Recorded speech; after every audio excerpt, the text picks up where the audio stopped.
안녕하세요. 전우이 기록입니다. 오늘도 바쁜 시간 쪼개어 채널을 찾아주신 전우 여러분, 정말 진심으로 감사드립니다. 이 채널은 여러분의 구독과 좋아요 하나하나가 쌓여서 만들어지는 공간입니다. 아직 구독을 안 하신 분들, 지금 바로 구독 버튼 눌러주시고, 영상이 도움이 되셨다면 좋아요도 꾹 눌러주시면 정말 감사하겠습니다. 댓글로 그 시절 기억을 남겨주시면 저희가 더 큰 힘을 받습니다. 자, 오늘 주제입니다. 여름. 여름 하면 떠오르는 게 뭡니까? 요즘 세상이라면 에어컨, 빵빵한 실내, 시원한 냉면 한 그릇, 차가운 수박 한 조각, 여름이 더는 무서운 계절이 아닌 시대가 됐습니다. 그런데 1970년대에 대한민국 군복무를 하셨던 분들이라면 여름이라는 단어에서 전혀 다른 장면이 떠오를 겁니다.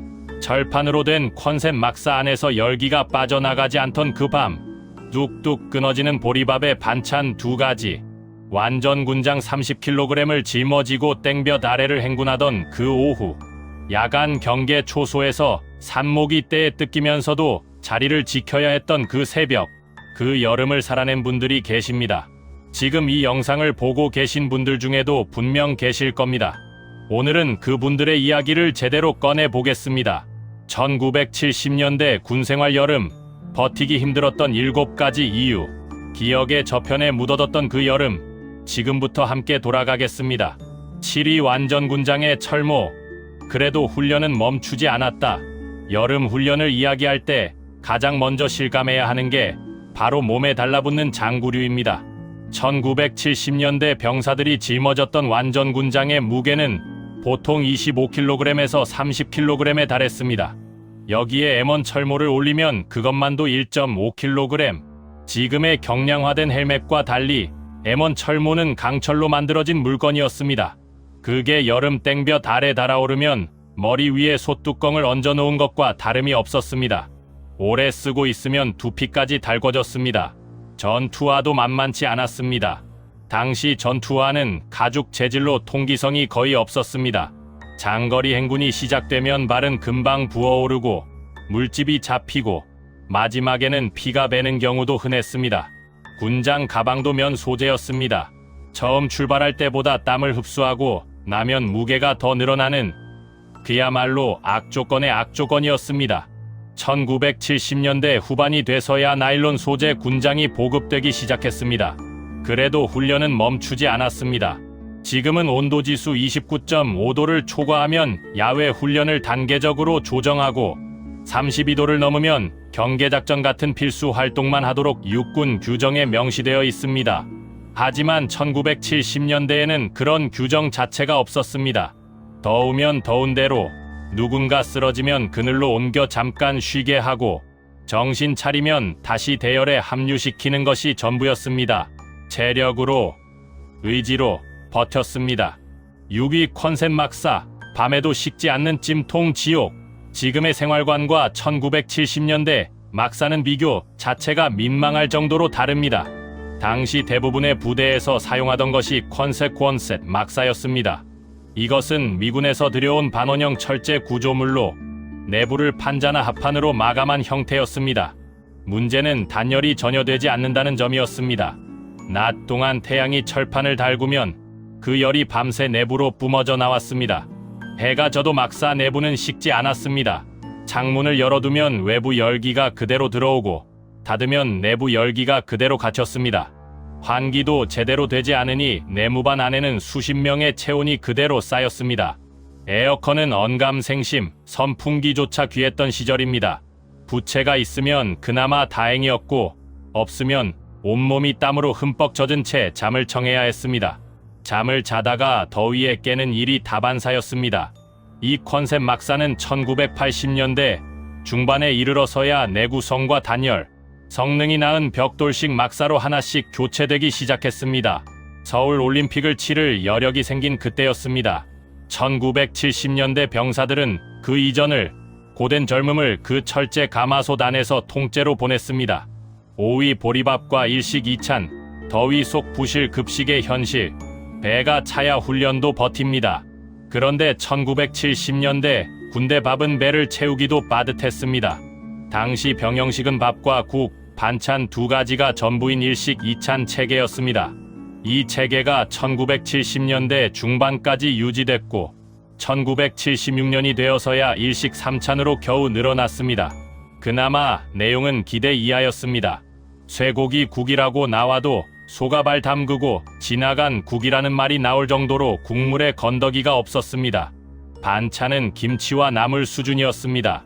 단백질 보충은 꿈도 꾸기 어려웠습니다. 밥은 보리가 섞인 보리밥이 기본이었습니다. 장군 이래 이어지던 보리밥 급식이 쌀밥으로 완전히 전환된 것은 무려 2003년의 일입니다. 1970년대에 입대한 병사들은 군복무 내내 보리밥을 먹은 것입니다. 배식도 정량제였습니다.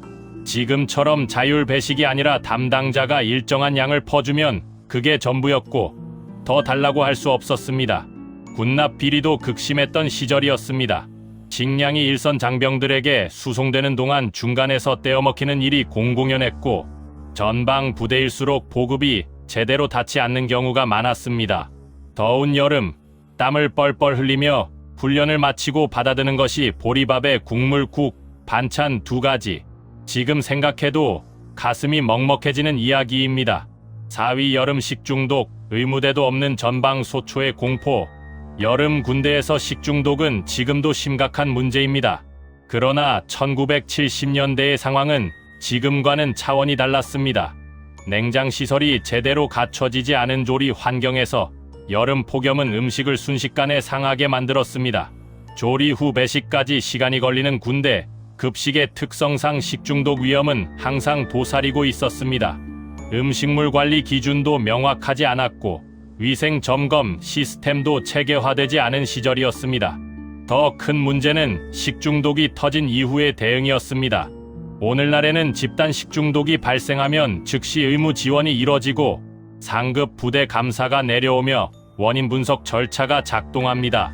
하지만 1970년대 전방 GOP 소초나 격오지 부대에서는 의무병이 상주하지 않는 곳도 많았습니다. 아파도 버텨야 했습니다. 심하게 구토를 하고 쓰러져도 후송까지 몇 시간이 걸리는 경우가 있었습니다. 그 사이 상태가 악화되는 일도 없지 않았습니다. 당시 조리용 식용유조차 귀했던 시절이라 간부들이 조리용 콩기름을 빼돌리는 군납 비리가 판을 쳤습니다. 잘못된 식자재가 들어와 집단 식중독이 터지면 문자 그대로 부대 전체가 마비됐습니다. 병사들은 그 위험을 알면서도 달리 어쩔 방법이 없었습니다. 그냥 먹고 버티고 혹시나 탈이 나면 그때 가서 생각하는 것이 전부였습니다. 3위 국방색 단벌 전투복, 계절을 가리지 않던 그 시절. 지금의 군복과 1970년대 군복 사이에는 큰 차이가 있습니다. 오늘날에는 하계와 동계 전투복이 소재부터 달리 제작됩니다. 혹서기에는 반팔 체육복 착용이 허용되고 훈련 중 온도가 오르면 복장을 조정하는 지침도 있습니다. 하지만 1970년대는 한국군 군복의 국산화가 막 자리를 잡아가던 시기였습니다. 1971년과 1973년에 걸쳐 디자인이 수정되고 1976년에야 정복과 예복 방직이 체계화됐습니다. 계절별로 소재를 달리하는 세밀한 운용은 그보다 훨씬 뒤의 일이었습니다. 당시 병사들은 두꺼운 면, 소재 전투복을 한여름에도 그대로 착용하고 훈련을 받았습니다. 면은 땀을 빠르게 흡수하지만 잘 마르지 않습니다. 훈련 중 땀에 젖은 전투복이 몸에 달라붙고 무게가 늘어나고 체온을 더 올렸습니다. 여기에 완전 군장까지 매면 열이 빠져나갈 통로가 없었습니다. 1991년에 가서야 얼룩무늬 전투복이 도입됐고 소재와 기능이 점차 개선되기 시작했습니다. 1970년대 병사들은 그런 변화가 오기 한참 전에 그 불편함을 당연한 것으로 받아들이며 복무를 마쳤습니다. 누가 시킨 것도 아니고 그냥 다들 그렇게 했으니까 그렇게 했습니다. 2위 여름 야간 경계, 산모기와의 전쟁, 훈련보다 더 고통스러운 것이 있었습니다. 바로 야간 경계였습니다. 초소에 서면 몸을 마음대로 움직일 수 없습니다. 총을 잡고 전방을 주시하고 말 한마디 없이 서 있어야 합니다. 그 시간이 2시간, 3시간, 길면 4시간까지 이어집니다. 낮에 달아오른 산기슭은 밤이 되어도 뜨거운 습기를 내뿜었고 그 속에서 산모기들이 몰려왔습니다. 도심의 모기와 산속의 모기는 차원이 다릅니다. 귓가를 날아다니며 잠들지 못하게 하고 목과 손 등 발목을 사정없이 뚫고 들어옵니다. 경계 중에는 함부로 손을 올릴 수 없습니다. 자세를 흐트러뜨리면 안 됩니다. 그러니 그냥 물려야 했습니다. 시간이 지나면 물린 자국이 부어오르고 긁으면 진물이 나왔습니다. 방충 용품이 지급될 리 없었습니다. 일부 병사들은 담배 연기로 모기를 쫓으려 했지만 담뱃불이 적에게 위치를 노출시킬 수 있다는 이유로 그것도 자유롭지 않았습니다. 새벽 2시, 3시에 홀로 초소에 서서 땀과 모기 물린 자국으로 범벅이 된 채 전방을 지켜봤던 그 시간, 그것이 1970년대 여름 야간 경계의 현실이었습니다. 아무도 알아주지 않아도 그 자리를 지켰습니다. 일이 열사병으로 쓰러져도 일어나면 복귀, 의료 체계의 공백, 가장 위험하고 가장 가슴 아픈 이야기입니다. 1970년대 여름 군대에서 열사병은 드문 일이 아니었습니다. 폭염 속에 완전군장을 메고 장거리 행군을 하다 쓰러지는 병사들이 있었고 훈련 도중 갑자기 의식을 잃는 경우도 있었습니다. 더위를 먹어 구토를 하거나 온몸에 경련이 오는 사례도 있었습니다. 문제는 그 이후였습니다. 지금은 열사병이 발생하면 즉각 후송하고 체온을 내리는 응급처치를 하며 의무대가 상황을 보고받습니다.